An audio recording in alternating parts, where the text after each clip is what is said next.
Employers struggling to find workers, and on the heels of that sharp miss in the April jobs report, my next guest is introducing a bill to cut extended federal unemployment benefits. Georgia Republican Congressman Barry Loudermilk joins us now. Congressman, tell us about your bill.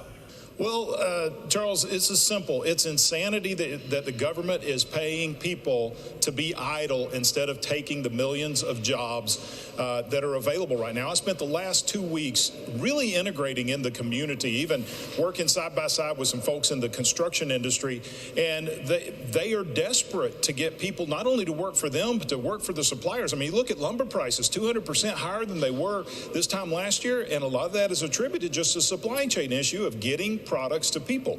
And for the government to actually pay people more to stay at home than employers can afford to pay them to come to work is insanity. And how does a business compete with a big government like that? We can't. And here's the thing, though. The federal government, President Biden in a jam.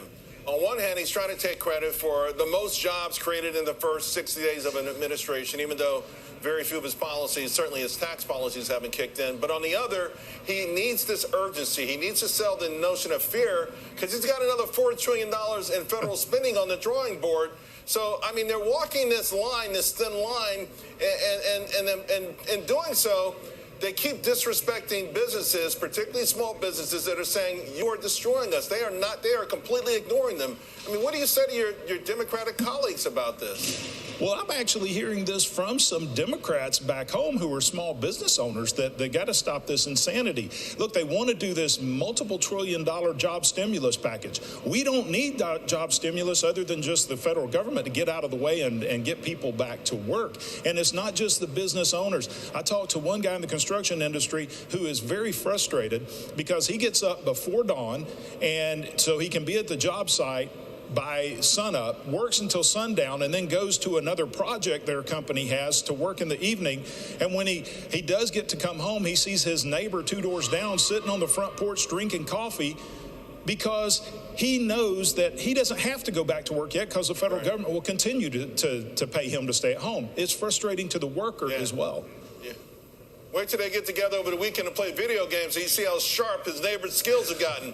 Hey, before I let you go, you mentioned reopening the economy. 165,000 women had to leave the labor force last month, and I'm sure most of that's tied to the fact that these schools would not be reopened in these blue states. Again, an avoidable mistake.